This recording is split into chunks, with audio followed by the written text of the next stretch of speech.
الحمد لله وكفى والصلاة والسلام على من لا نبي بعده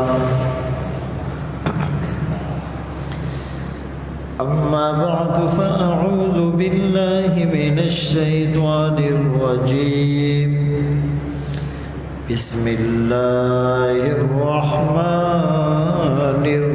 الرحيم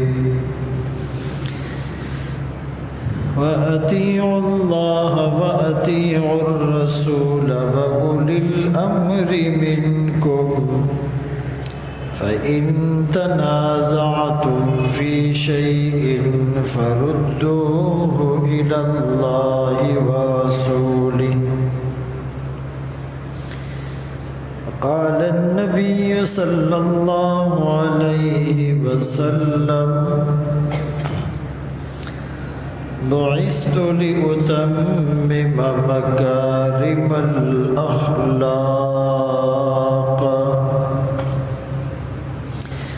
أو كما قال عليه الصلاة والسلام صدق الله مولانا العظيم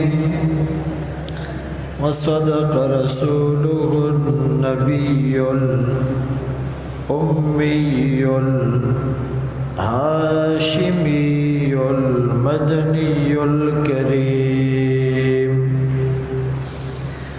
ونحن على ذلك لمن الشاهدين والشاكرين والحمد لله رب العالمين.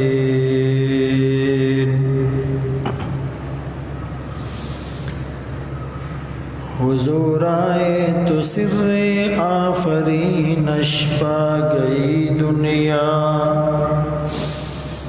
اندھیروں سے نکل کر روشنی میں آ گئی دنیا، ستے چہروں کا زنگ اترا بجھے چہروں پہ نور آیا، حضور آئے تو انسانوں کو جینے کا شعور آیا۔ واجب الاحترام عزیزان گرامی، آپ کے سامنے قرآن کریم فرقان مجید کی 5ویں پارے کی سورہ نساء کی آیت کریمہ کا ایک حصہ تلاوت کیا، اور سرکار دو عالم تاجدار مدینہ محمد مصطفیٰ احمد مجتبیٰ صلی اللہ علیہ وسلم کی حدیث مبارکہ پیش کی۔ مسلمان کے لیے بنیادی عقیدے کے طور پر 2 چیزیں ضروری ہیں، ایک اللہ کی توحید اور دوسری نبی کی رسالت۔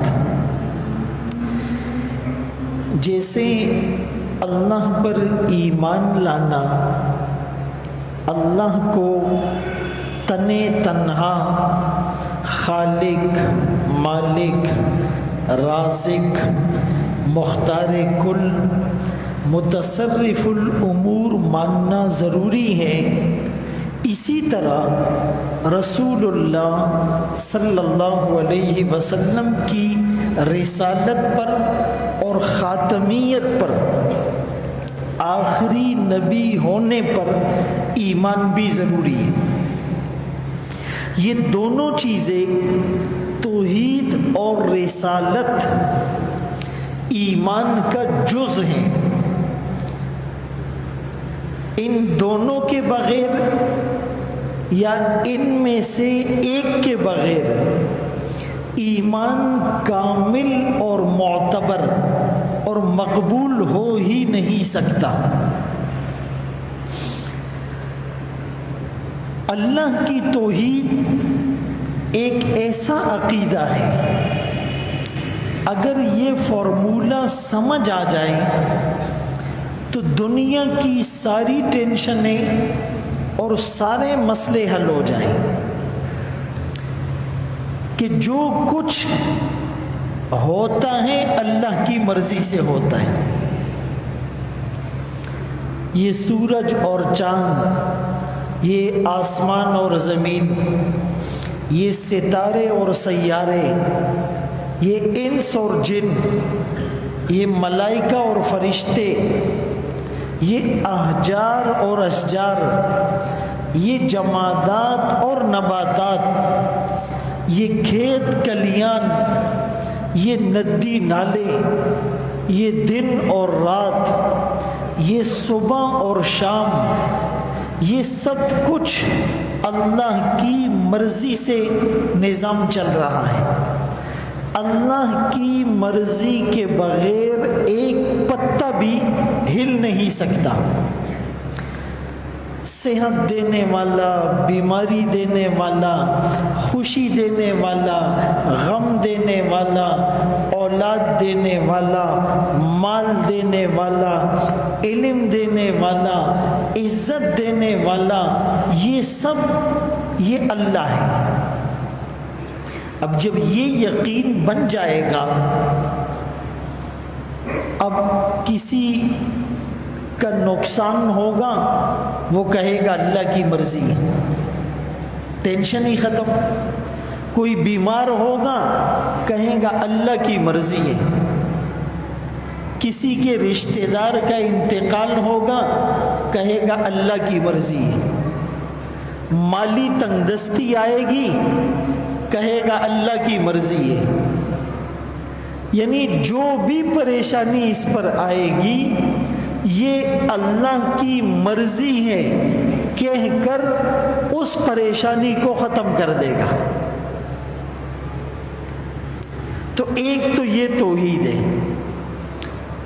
اور توحید کے ساتھ رسالت ضروری ہے کہ حضرت محمد صلی اللہ علیہ وسلم اللہ کے آخری رسول ہیں۔ ان کے بعد کوئی نیا نبی نہ پیدا ہوگا نہ آئے گا۔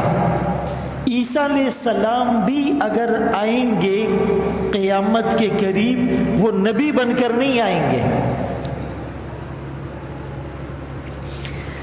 تو جس طرح نبی کی رسالت پر ایمان لانا ضروری ہے، اسی طرح اس بات پر بھی ایمان ضروری ہے کہ اس نبی کی اتباع ہر حال میں کرنی ہے۔ یہ نبی ہر حال میں واجب الاتباع اور واجب الاطاعت ہے۔ یہ نہیں کہ مسجد میں تو نبی کے طریقے پر نماز پڑھنی ہے اور باہر جا کر کاروبار اپنی مرضی سے کرنا ہے، ایسا نہیں ہے۔ یہ نہیں کہ تلاوت تو نبی کی سنت کے مطابق کرنی ہے، لیکن باہر جا کر شادی اپنی مرضی سے کرنی ہے۔ یہ نہیں کہ وضو تو نبی کی سنت کے مطابق کرنا ہے اور باہر جا کر لباس اپنی مرضی کا پہننا ہے۔ یہ نہیں کہ جی ذکر تو نبی کا بتایا ہوا کرنا ہے، دعا تو نبی کی بتائی ہوئی مانگنی ہے، لیکن چہرہ اپنی مرضی کا بنانا ہے۔ بلکہ ہر حال میں، ہر زمانے میں، ہر جگہ اس نبی کی اتباع اور اطاعت ضروری ہے۔ وہ گھر میں ہو، وہ دفتر میں ہو، وہ دکان میں ہو، وہ مسجد میں ہو، وہ لباس میں ہو، وہ شکل و صورت میں ہو، وہ گفتار میں ہو، وہ کردار میں ہو۔ وہ انفرادی ہو وہ اجتماعی ہو، وہ خوشی میں ہو وہ غم میں ہو، وہ اپنی اولاد کے ساتھ ہو یا اپنے والدین کے ساتھ ہو، وہ دوست احباب کے ساتھ ہو یا رشتہ داروں کے ساتھ ہو، وہ رمضان میں ہو یا غیر رمضان میں ہو، وہ بیماری میں ہو یا صحت میں ہو، ہر حال میں ہر جگہ نبی کی اتباع کرنی ہے، یہ بات ضروری ہے۔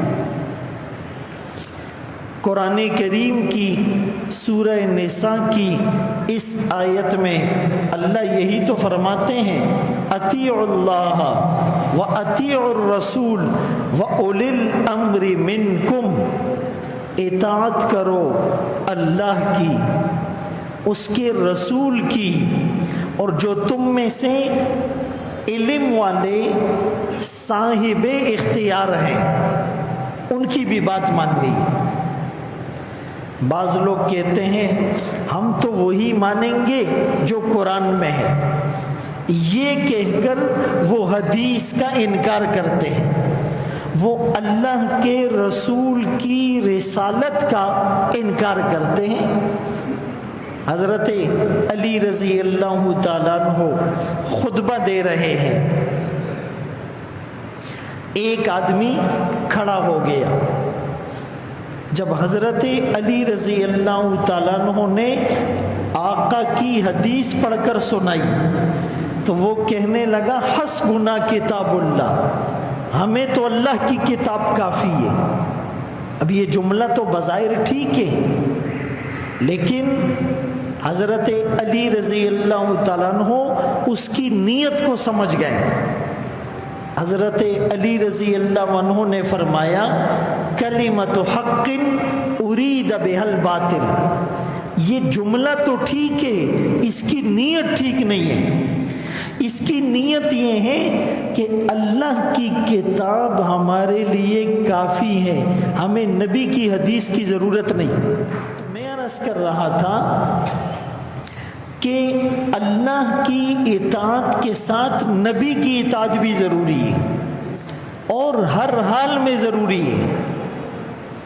احمد علی لاہوری رحمۃ اللہ علیہ بڑے اللہ کے ولی گزرے ہیں، فرمانے لگے کہ اگر میں ریلوے اسٹیشن پر چلا جاؤں اور ٹرین چلنے والی ہو، گارڈ نے وسل بجا دی ہو، گرین سگنل مل چکا ہو، ٹرین بالکل روانہ ہو رہی ہے، میرا ایک پاؤں ٹرین پر اور دوسرا پاؤں پلیٹ فارم پر ہے، اور کوئی آ کر مجھ سے پوچھے کہ احمد علی پورے دین کا خلاصہ بتاؤ، کہ میں ٹرین چلنے سے پہلے اپنا پاؤں اس ٹرین پر رکھنے سے پہلے پورے دین کا خلاصہ بتا سکتا ہوں، اور وہ کیا ہے؟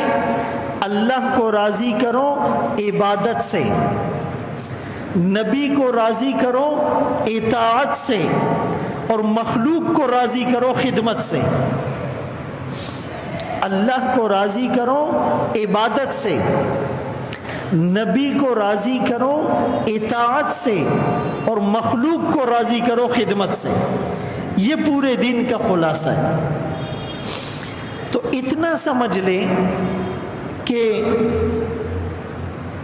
اختلاف وہاں پر ہوتا ہے جہاں پر کوئی چیز نص سے ثابت نہ ہو، قرآن میں واضح طور پر نہ ہو، حدیث میں بالکل وضاحت سے وہ بات نہ ہو، اس پر علماء اجماع کرتے ہیں۔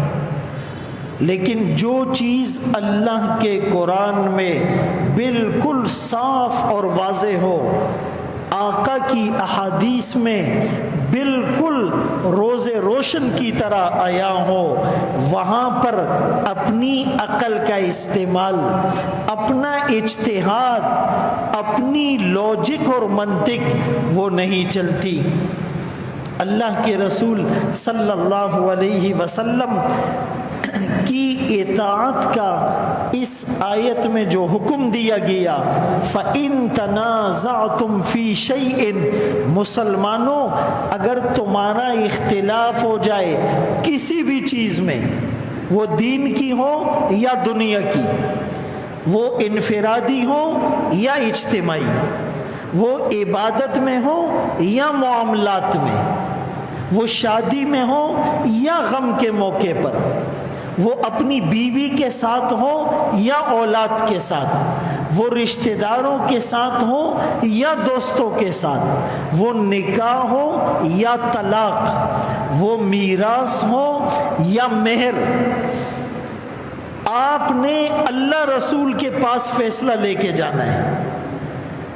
اب اللہ کے پاس فیصلہ لے جانے کا کیا مطلب؟ اللہ کو تو اس دنیا میں کوئی آنکھ دیکھ ہی نہیں سکتی، لا تدرکہ الابصار وہو یدرک الابصار۔ اللہ کے رسول کے پاس فیصلہ صحابہ لے جایا کرتے تھے، آقا اللہ کی وحی کے مطابق ان کو جواب دیا کرتے تھے، لیکن اب تو آقا بھی پردہ فرما گئے۔ اب آقا کے پاس بات لے جانے کا مطلب کہ آپ حدیث میں اس کا حل تلاش کرو، اللہ کے پاس فیصلے کا مطلب قرآن پر پیش کرو، اللہ کے رسول کے پاس فیصلہ لے جانے کا مطلب حدیث میں تلاش کرو، آپ کو مسئلہ مل جائے گا۔ ہمارے آقا نے جب یہ اعلان کیا، الیوم اکملت لکم دینکم واتممت علیکم نعمتی ورضیت لکم الاسلام دینا، آج کے دن تمہارے لیے اللہ نے تمہارے دین کو مکمل کر دیا، تم پر اپنی نعمتیں پوری کر دی، اسلام کو تمہارے لیے بطور دین کے پسند کر لیا، اب اس میں کمی بیشی نہیں ہو سکتی۔ اللہ کے رسول نے یہ اعلان تو کیا، لیکن صرف زبانی نہیں، عملاً کر کے دکھایا، پریکٹیکل کر کے دکھلایا، باپ بن کر دکھایا، شوہر بن کر دکھایا، رضائی بھائی بن کر دکھایا، استاد بن کر دکھایا، آقا بن کر دکھایا، تاجر بن کر دکھایا۔ آپ کی صبح، آپ کی شام، آپ کے دن، آپ کی راتیں، آپ کی خلوت، آپ کی جلوتیں، آپ کا لین دین، آپ کا اٹھنا بیٹھنا، آپ کا کھانا پینا، آپ کا سونا جاگنا، آپ کا چلنا پھرنا، آپ کے عادات و اطوار، آپ کی تہذیب اور تمدن، آپ کی ثقافت اور کلچر، آپ کا اوڑھنا بچھونا، آپ کی معاشرت اور معیشت، آپ کا حج، آپ کا عمرہ، آپ کی شادی، غم کے موقع پر آپ کا اپنا انداز ظاہر کرنا، غصے کی حالت میں بات اور خوشی کی حالت میں بات، بیوی کے ساتھ آپ کے معاملات اور بہن کے ساتھ آپ کا رویہ، دوستوں کے ساتھ آپ کا تعلق اور دشمنوں کے ساتھ آپ کا عفو و درگزر والا معاملہ، مصیبت میں صبر اور خوشی میں شکر، یہ سب کچھ اللہ کے رسول نے کر کے دکھلایا۔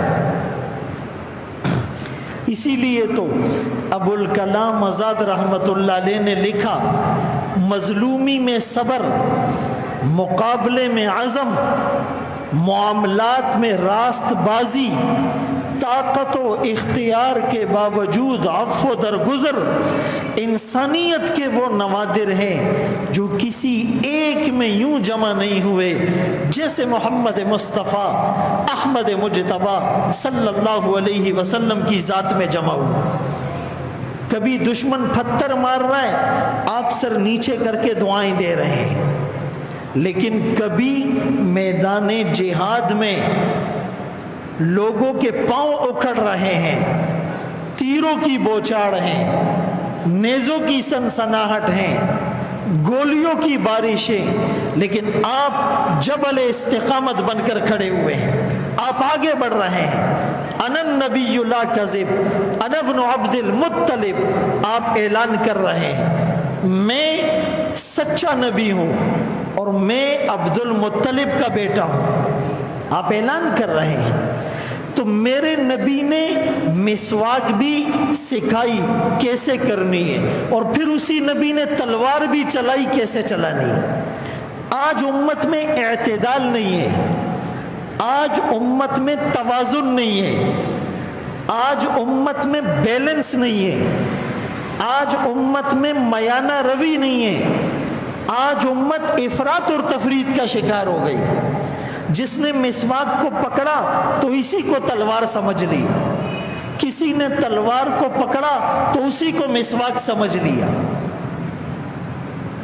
یہ سارے شعبے کرنے کے ہیں۔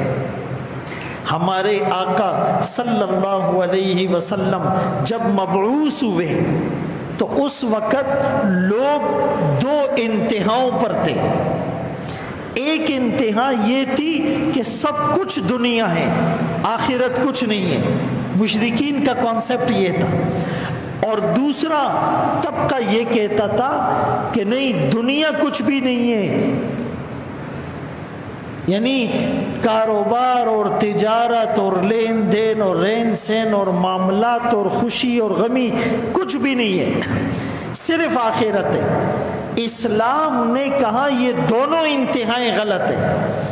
مشرکین کا یہ کہنا کہ سب کچھ دنیا ہے یہ بھی غلط، راہبوں کا یہ کہنا کہ دنیا کچھ بھی نہیں، جنگل میں چلے جاؤ، یہ بھی غلط ہے۔ لا رہبانیت فی الاسلام، اسلام نے کہا کہ دنیا میں رہنا ہے لیکن اس کی مرضی سے، اللہ کے رسول کے طریقے پر، نماز بھی پڑھنی ہے اور باہر جا کر شادی بھی کرنی ہے، تلاوت بھی کرنی ہے اور بیوی بچوں کے لیے تجارت بھی کرنی ہے، حج بھی کرنا ہے اور خوشی اور غمی میں بھی لوگوں کے شریک ہونا ہے، تبلیغ بھی کرنی ہے لیکن ضرورت پڑنے پر جہاد بھی کرنا ہے، روزہ بھی رکھنا ہے لیکن افطار بھی کرنا ہے، رات کو تہجد بھی پڑھنی ہے لیکن نیند بھی کرنی ہے، اپنی روح کو بھوکا بھی رکھنا ہے اور جسم کو کھلانا بھی ہے۔ اللہ نے جو نعمت دی اس کو استعمال کرنا ہے، اس پر شکر ادا کرنا ہے، غرور نہیں کرنا ہے، گھمنڈ نہیں کرنا، اور جب نہیں ملے تو فاقہ برداشت کرنا ہے۔ بھئی ہماری طرح اگر صرف تقریریں ہوتی تو لوگ جوگ در جوگ اسلام میں داخل نہیں ہوتے۔ یعنی ایک موقع پر صحابہ نے اپنی قمیص اٹھا کر آقا کو دکھائی تو بھوک کی وجہ سے، فاقوں کی وجہ سے صحابہ نے پیٹ پر پتھر باندھے ہوئے تھے کہ اس کی وجہ سے کمر سیدھی رہے، بھوک کی وجہ سے جھک رہے تھے۔ آپ نے اس موقع پر بجائے ان کو ترغیب دینے کے، دلاسا دینے کے، تسلی دینے کے، کنونس کرنے کے، آپ نے ہلکی سی اپنی قمیص اٹھائی تو 2 پتھر باندھے ہوئے۔ اگر تم 2 دن کے بھوکے ہو تو تمہارا آقا 4 دن کا بھوکا ہے، اگر تم نے 1 پتھر باندھا ہوا ہے تو تمہارے آقا نے 2 باندھے ہوئے۔ صحابہ کے لیے 1 پتھر آسان ہو گیا۔ تو اعتدال یہ بہت ضروری چیز ہے، اور اس کی مثال ایک صحابی ہیں جس کا نام ہے سلمان فارسی رضی اللہ تعالیٰ عنہ۔ یہ پہلے آتش پرست تھے، آگ کی پوجا کرنے والوں میں سے تھے، پھر یہ عیسائی ہو گئے۔ پھر اس عیسائی راہب نے ان کو محمد الرسول اللہ صلی اللہ علیہ وسلم کے بارے میں بتایا اور یہ آ کر مسلمان ہو گئے۔ روایات میں لکھا ہے ان کی ٹوٹل عمر 250 سال تھی، یہ 200 سال کی عمر میں مسلمان ہوئے۔ تو جب یہ مسلمان ہوئے تو ابو درداء رضی اللہ تعالیٰ عنہ کے ساتھ آقا نے ان کی مواخات قائم کی، بھائی بنا دیا۔ اب جب بھائی بنایا، یہ سلمان فارسی رضی اللہ تعالیٰ عنہ کو گھر لائے، تو انہوں نے جب حضرت ابو درداء رضی اللہ عنہ کا گھر دیکھا تو اس میں کوئی صفائی ستھرائی، کوئی نظم و ضبط، کوئی ڈسپلن، کوئی رکھ رکھاؤ، وہ سلیقہ نظر نہیں آیا۔ بھائی آدمی جب گھر میں جاتا ہے کسی کے گھر میں تو مہمان خانے کی سیٹنگ دیکھ کر اندازہ ہو جاتا ہے کہ گھر کی عورت کس لیول کی ہے۔ پھر جب کھانا سامنے آتا ہے اس سے بھی، ریسیپیز سے بھی پتہ چل جاتا ہے کہ گھر کی عورت کا کیا کمال ہے۔ تو انہوں نے بھی جب گھر کو دیکھا تو پتہ چلا کہ گھر کی جو عورت ہیں وہ گھر کے نظام کو صحیح مینج نہیں کر پا رہی۔ تو حضرت سلمان فارسی رضی اللہ تعالیٰ عنہ نے حضرت ابو درداء کی گھر والی سے پوچھا یہ کیا حالت بنا رکھی ہے؟ تو انہوں نے کہا کہ میں اپنا خیال اور گھر کا خیال تب رکھوں گی جب میرے شوہر کو مجھ میں اور گھر میں دلچسپی ہوگی۔ شوہر کو دلچسپی نہیں ہے، پرواہ نہیں ہے، میں کس کے لیے اپنے آپ کو سنواروں، گھر کو صاف رکھوں۔ کہا اچھا یہ بات ہے، کہا وہ تو آخرت کی فکر ہے، اس کو تو دنیا کا کوئی لینا دینا ہی نہیں ہے۔ اچھا اتنے میں کھانا تیار ہو گیا، ابو درداء رضی اللہ تعالیٰ عنہ نے لا کر کھانا رکھا۔ حضرت سلمان فارسی رضی اللہ عنہ مہمان تھے، ان کو کہا آپ کھائیے، انہوں نے کہا تم بھی کھاؤ۔ بھائی مہمان کے ساتھ جب میزبان کھاتا ہے تو اس کو اچھا لگتا ہے۔ تو حضرت ابو درداء رضی اللہ عنہ نے کہا میرا تو روزہ ہے، نفلی روزہ تھا، کہا میں تو نہیں کھا سکتا۔ حضرت سلمان فارسی رضی اللہ عنہ نے کہا تم نہیں کھاؤ گے تو میں بھی نہیں کھاؤں گا۔ انہوں نے کہا یار مہمان ناراض ہو رہا ہے تو نفلی روزہ تھا، توڑ دیا، کھا لیا۔ اس کے بعد رات ہوئی، ان کے لیے بستر بچھایا، کہا آرام کیجئے۔ سلمان فارسی رضی اللہ عنہ نے حضرت ابو درداء رضی اللہ عنہ کو فرمایا آپ بھی آرام کیجئے۔ کہنے لگے میں تو ساری رات عبادت کرتا ہوں، سوتا ہی نہیں ہوں۔ انہوں نے کہا جب تک تم نہیں سوؤ گے میں بھی نہیں سوؤں گا۔ پھر پریشان ہو گئے، مہمان ناراض ہو رہا ہے، سو گئے۔ کچھ دیر کے بعد اٹھنے لگے، حضرت سلمان نے کہا بھی نہیں اٹھو۔ پھر آدھی رات کو اٹھنے لگے، کہا بھی نہیں اٹھو۔ جب تیسرا پہر شروع ہوا، یعنی فجر سے 1-1.5 گھنٹہ پہلے، تو اب جب اٹھنے لگے کہ اب تم بھی اٹھو میں بھی اٹھتا ہوں۔ دونوں نے تہجد پڑھی، عبادت کی، فجر کی نماز کا وقت ہوا، مسجد نبوی گئے، آقا کی خدمت میں پیش ہوئے۔ حضرت ابو درداء رضی اللہ تعالیٰ عنہ اندر سے بھرے ہوئے تھے۔ جس آدمی کو عادت ہو روزہ رکھنے کی، روزہ چھوڑنا کتنا مشکل ہوتا ہے، جس آدمی کو عادت ہو ساری رات عبادت کرنے کی، وہ عبادت نہ کرے کتنا گہرا گزرتا ہے۔ ہم تو الٹا چل رہے ہیں، ہم تو فرض روزے بھی جو ہے نا رو رو کر رکھتے ہیں اور 2 مہینے پہلے سے اپنے اوپر سوار کر دیتے، یار پھر رمضان آ رہا ہے، بیا روزے رالے۔ ایسے روزے رکھتے ہیں گویا کہ ہم اللہ پر احسان کر رہے ہیں۔ تو بہرحال آقا کو کہا کہ جی کل انہوں نے میرا روزہ بھی توڑوا دیا، کل انہوں نے میری رات بھر کی عبادت بھی مجھے نہیں کرنے دی۔ تو آپ صلی اللہ علیہ وسلم نے حضرت سلمان فارسی رضی اللہ عنہ سے پوچھا آپ نے ایسا کیا؟ کہنے لگے کیا۔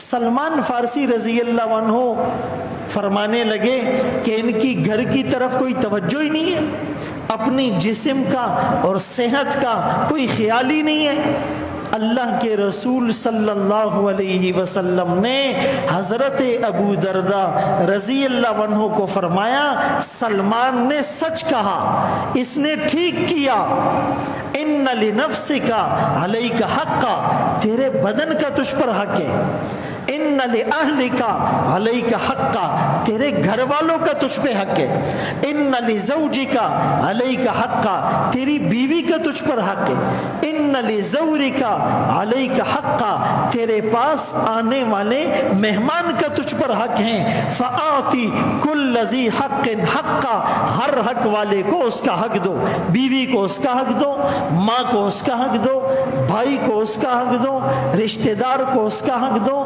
مہمان کو اس کا حق دو، رات کو سو بھی اور عبادت بھی کرو، کبھی نفل روزے بھی رکھو، کبھی چھوڑ بھی دو، اعتدال کا آپ نے درس دیا۔ آج ہمارے معاشرے سے اعتدال نکل رہا ہے۔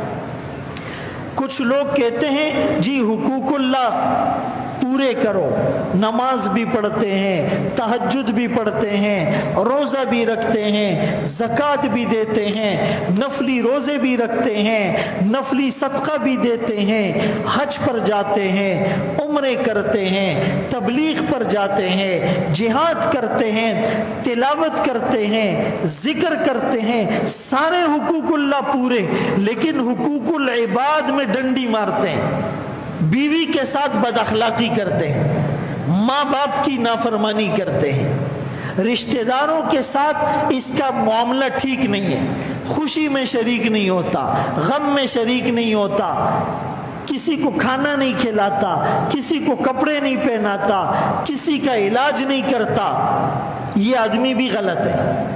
اور کچھ لوگ حقوق العباد میں پرفیکٹ 100% اس میں توجہ ہیں، ادھر ہاسپٹل بنا رہے ہیں، ادھر مسجد بنا رہے ہیں، ادھر کنواں کھدوا رہے ہیں، ادھر راشن ڈال رہے ہیں، ہر ایک سے جی جناب سے ملتے ہیں، جھک کر ملتے ہیں، بیوی کی ہر خواہش پوری، اولاد کی ہر خواہش پوری، لیکن نمازیں نہیں پڑھتا، تلاوت نہیں کرتا، ذکر نہیں کرتا۔ مفتی محمد شفیع رحمت اللہ علیہ فرمانے لگے کہ کل الحمدللہ اسلام آباد سے میرا سفر تھا، تو شیخ تقی عثمانی صاحب کے ساتھ سفر کی سعادت ملی، تو مفتی محمد شفیع رحمت اللہ علیہ ان کے والد تھے، بہت بڑے اللہ کے ولی تھے، مفتی اعظم ان کا لقب تھا۔ تو انہوں نے اشرف علی تھانوی رحمت اللہ علیہ کو خط لکھا کہ مدرسے کے امتحانات میں اتنا مشغول ہوں کہ تلاوت کا موقع نہیں مل رہا، یعنی کوئی دنیاوی کام میں مشغول نہیں تھے، مدرسے میں مشغول تھے، مدرسے کے امتحانات میں مشغول تھے، دینی کام میں مشغول تھے، لیکن کا تلاوت کا موقع نہیں مل رہا، ٹائم نہیں نکال پا رہا۔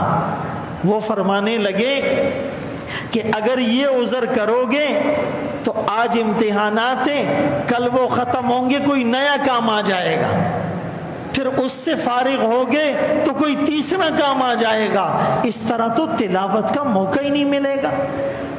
کا کھانے کے لیے ٹائم آدمی ہر حال میں نکالتا ہے، بھائی بیوی ہاسپٹل میں ہو، زندگی اور موت کی کشمکش میں ہو، آپریشن تھیٹر میں ہو، تو آدمی کھانا چھوڑتا ہے، 2 گھنٹے لیٹ کھاتا ہے لیکن کھا لیتا ہے۔ کھانے کے لیے وقت ہر جگہ نکل آتا ہے، پانی کے لیے وقت ہر جگہ نکل آتا ہے، وَيَوْ کپ چائے بہسکو، چائے کے لیے وقت ہر حال میں نکل آتا ہے، نہانے کے لیے وقت ہر حال میں نکل آتا ہے، کپڑے پہننے کے لیے وقت ہر حال میں نکل آتا ہے، 2 گھنٹے کی نیپ اور نیند لے لوں، نیند کے لیے وقت ہر حال میں نکل آتا ہے، اگر نہیں نکلتا تلاوت کے لیے نہیں نکلتا، ذکر کے لیے نہیں نکلتا، درس کے لیے نہیں نکلتا۔ تو حضرت فرمانے لگے کہ کسی طرح ٹائم نکال کر تلاوت کر لیا کرو، یہ ضروری ہے۔ تو بہرحال کچھ لوگ حقوق العباد میں پورے تو حقوق اللہ میں کمی ہے۔ ہم نے اپنا جائزہ لینا ہے کہ جو اللہ کے حقوق ہے میں ان کو کتنا پورا کر رہا ہوں، اور جو بندوں کے حقوق ہے اس میں میرا معاملہ کیا ہے۔ یہ آدمی بیٹھ کر اپنا محاسبہ کرے، بیلنس شیٹ بنائے، اپنی اکاؤنٹیبلٹی کرے، محاسبہ کرے، ورنہ تو 50-60 سال بے ترتیبی میں گزر رہے۔ بس رمضان آئے گا تو قرآن اٹھائیں گے، رمضان جائے گا تو پھر قرآن کو چھوڑ دیں گے، قرآن خوانی ہوگی تو قرآن اٹھائیں گے، ورنہ اللہ اللہ خیر صلی اللہ، قسم اٹھانے کی نوبت آئی تو قرآن سر پر رکھیں گے، ورنہ اللہ اللہ خیر صلی اللہ۔ لڑکی رخصت ہوگی، کہیں گے جی قرآن کے سائے میں رخصت کرو، اس قرآن کے سائے سے پہلے ٹی وی، ڈش، کیبل سب چیزیں جا چکی، گانے، لس رزی گڑا باندھی غریب خراب شوے دے، 10 دن ڈانس، ڈول، تماشے، ناچ گانے، ہندوؤں کی رسمیں زانی خراب کرے دے، اور 11ویں دن کہتا ہے قرآن کے سائے میں لے کے جاؤ، اور نکاح کی مجلس میں پھر سفید کپڑے آ کے داسی سر کتکڑے۔ بھئی یہ دین کو مذاق بنایا ہوا ہے ہم نے، ہم کس کے ساتھ مذاق کر رہے ہیں؟ چھوڑ دو یہ ہندوؤں کی رسمیں، باز آ جاؤ ان یہودیوں کے طریقوں سے، سنت کے مطابق شادیاں کرو۔ پوری برادری ناراض ہوتی ہے، وہ جائے کھڈے میں جائے، اللہ رسول ناراض نہ ہو۔ کہتے بس جی میں کسی کا دل نہیں توڑ سکتا، اللہ کا اور اللہ کے رسول کا حکم توڑ دیتے۔ تو میں عرض کر رہا تھا، اللہ کے رسول صلی اللہ علیہ وسلم نے حضرت سلمان کو کہا آپ نے ٹھیک کیا، حضرت ابو دردہ کو کہا آپ کی روش ٹھیک نہیں ہے، آپ بیلنس۔ قرآن میں ہے نا تلاوت کا ذکر، فرمایا وَلَا تَجْهَرْ بِصَلَاتِكَ وَلَا تُخَافِتْ بِهَا وَابْتَغِ بَيْنَ ذَلِكَ سَبِيلًا۔ بہت زور سے نماز میں قرآن نہیں پڑھو، ایک صف کھڑی ہوئی ہے اور 3 گلیوں تک آواز جا رہی ہے، ایسا نہیں، اور بہت آہستہ بھی نہ پڑھو، پوری مسجد بھری ہوئی ہے اور حضرت صاحب کی آواز 2 صفوں میں نہیں، جتنا مجمع ہے ان تک آپ کی آواز جائے۔ ایک آدمی نماز پڑھ رہا ہے، آپ زور زور سے تلاوت کر رہے ہیں، یہ صحیح نہیں ہے۔ ایک آدمی بیمار ہے، سویا ہوا ہے، آپ زور زور سے اللہ اللہ کا ذکر کر رہے ہیں، یہ صحیح نہیں ہے۔ آپ نے اعتدال پر چلنا ہے۔ اسی طرح اللہ کے رسول صلی اللہ علیہ وسلم نے فرمایا کہ حقوق اللہ کو اور حقوق العباد کو پورا کرنا ہے، اپنی معیشت اور اپنے معاش کو دیکھنا ہے۔ ایک آدمی اپنے مالک کے حقوق تو پورے کرتا ہے، بس جی باس نے بلایا تھا تو اوور ٹائم لگا دیا، باس نے کہا تھا تو آج رات کو کمپنی میں رک گیا، باس نے بلایا ہے تو سنڈے کو بھی جا رہا ہے، اور وہ جو مالک ہے وہ دن میں 5 وقت بلا رہا ہے، اس کی طرف کوئی توجہ نہیں۔ اس مالک کے حقوق کو پورا کرنا ہے، اس مالک کے حقوق کو بھی پورا کرنا ہے۔ جب اس مالک کی کوئی بات اس مالک کی بات سے ٹکرائے، اس کی بات کو رد کرنا ہے، اس کی بات کو ماننا ہے۔ لا طاعۃ لمخلوق فی معصیۃ الخالق، اللہ کی ناراضگی میں مخلوق کی اطاعت جائز نہیں ہے۔ ہم اکثر شادیوں میں جاتے ہیں، اول تو بہت کم جاتے ہیں، اگر چلے بھی جائیں ہم کہتے جی گانا نہ لگاؤ، میوزک نہ ہو، میوزک ہوگا ہم آئیں گے تو ہمیں اچھا نہیں لگے گا، اللہ ناراض ہوگا۔ کہتے جی آپ آئیں گے تو گانے بند ہو جائیں گے۔ اچھا جیسے ہی کوئی بھی عالم ہال کے قریب پہنچتا ہے، ان کو پتہ چلتا ہے، جا کے گانے بولو گانے بند کروا دیتے۔ اچھا تھوڑی دیر بعد عورتوں کی طرف سے غصے کی خزیرہ روانی، گانے چالو کئی، گانے چلاؤ، یقین مانے ایسا ہوتا ہے۔ یہ پھر کہتا ہے لکھ صبر ہوگا زان نہیں خزا جوڑا کیڑی، ہاں ایسے کہہ رہے ہوتے ہیں، بولے تھوڑا صبر کرو چلاتے۔ اچھا پھر وہ چل، پھر 5 منٹ کے بعد پھر وہ ادھر سے فون آتا ہے، ادھر سے فون آتا ہے، ادھر مولانا صاحب بیٹھے ہوئے یہ ناراض ہوگا، ادھر ہوم منسٹر کی طرف سے فون آ رہا ہے وہ ناراض ہوگی، اللہ اکبر، یہ عجیبہ لبئی۔ اور پھر جیسے ہی مولانا صاحب کھانا کھاتے ہیں نکاح پڑھا کے وہ بھی گیٹ سے نکلے نہیں ہوتے، رستنا ڈنگ ڈنگ شروشی، پھر شروع۔ بھائی ٹھیک ہے تم نے اچھا کیا، ایک عالم کی لاج رکھی، لیکن اس کا جو خدا ہے اس کی بھی لاج رکھو، یا اس کی لاج نہیں رکھنی ہے؟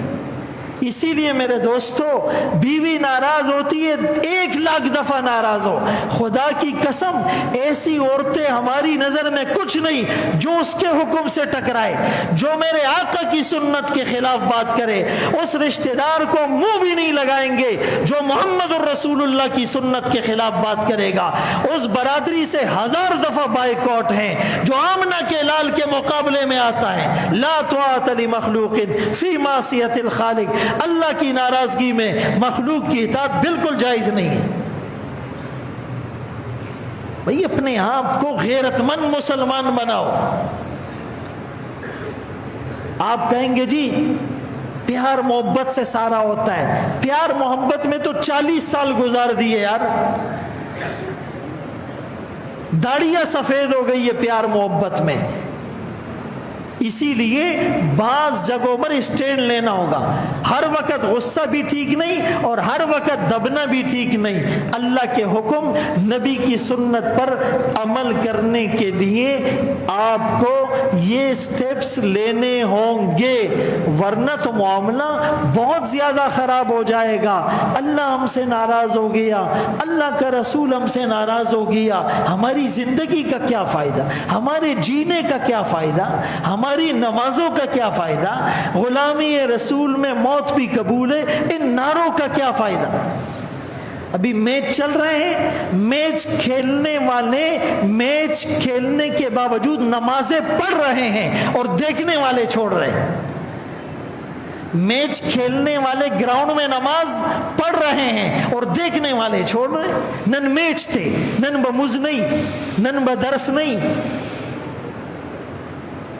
میرے محترم دوستو، کس کو اللہ اور اس کے رسول سے کتنی محبت ہے یہ فتویٰ دینے کی مجھے اور آپ کو کسی مفتی کو کوئی ضرورت نہیں۔ اپنے گریبان میں جھانکو، آنکھیں بند کرو، تصور کی دنیا میں چلے جاؤ، ان بالوں سے لے کر پاؤں کے ناخن تک آقا کی کتنی سنتوں کو چھوڑ رہے ہیں، صبح سے لے کر رات تک اللہ کے کتنے حکموں کو توڑ رہے ہیں، پیدا ہونے سے لے کر موت تک کتنے گناہ اور نافرمانیاں کر کے اللہ کے عذاب کو دعوت دے رہے ہیں۔ لین دین میں کیسے ہیں، معاملات میں کیسے ہیں، اخلاق میں کیسے ہیں، کردار میں کیسے ہیں، ان چیزوں کا ہمیں پتہ چل جائے۔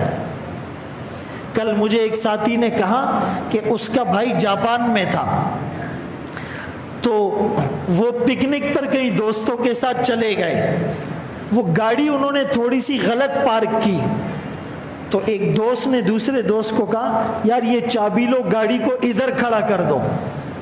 وہ جو جاپانی دوست تھا اس نے کہا میں تو گاڑی نہیں چلا سکتا، تو اس پاکستانی نے اس کو کہا کیوں جھوٹ بولتے ہو، تم تو 10 سال سے ہمارے ساتھ رہتے ہو، گاڑی اچھی چلاتے ہو، آج کیوں نہیں چلا سکتے؟ اس نے کہا مجھے گورنمنٹ نے مخالفہ اور جرمانہ دیا ہے، میں نے ایک غلطی کی تھی تو گورنمنٹ نے کہا کہ تم 3 مہینے تک گاڑی نہیں چلا سکتے۔ تو اس نے کہا یار گورنمنٹ والے ادھر کہاں ہیں، یہ تو جنگل ہے، بیچ ہے، ساحل ہے، ادھر تمہیں کون دیکھ رہا ہے، چلاؤ۔ اس نے کہا نہیں یار قانون تو قانون ہوتا ہے، میں قانون توڑوں گا یہ تو گناہ ہے، غلط بات ہے۔ اس کا میں نے بہت زور لگایا، اس نے گاڑی نہیں چلائی۔ ادھر تو کسی کا لائسنس نہیں ہے، کسی کا 2 نمبر ہے، کوئی 1 ویلنگ کر رہا ہے، کوئی جو ہے نا وہ نمبر پلیٹ میں 2 نمبری کر رہا ہے، کسی کی فائل جعلی ہے، ایک پلاٹ 10 لوگوں کو بیچا ہوا ہے، ڈبلنگ کر رہا ہے، گلی 4 گز قبضہ کر رہا ہے، وہ دوسرا جوش میں آ کر 8 گز قبضہ کر رہا ہے، یہ اپنی گیلری ادھر نکالتا ہے، وہ ادھر نکالتا ہے، گیلریوں سے عورتیں ایک دوسرے سے سلام کرتی ہے، ادھر سے ایک پیمپر آتا ہے، ادھر سے 4 آتے ہیں، یہ کچرا ادھر پھینکتا ہے، وہ 2 دن کا پورا کچرا ادھر پھینکتا ہے۔ پتہ نہیں کیسے مسلمان ہیں۔ الطہارۃ شطر الایمان، یہ تو پیغمبر کی بات ہے، صفائی نصف ایمان ہے۔ پتہ نہیں یہ کس کے لیے؟ میرے خیال میں یہ غیر مسلموں کے لیے، مسلمانوں کے لیے نہیں ہوگا۔ اللہ تعالیٰ ہم سب کو دین پر چلنے، صراط مستقیم پر چلنے کی توفیق نصیب فرمائے۔ وآخر دعوانا ان الحمد للہ رب العالمین۔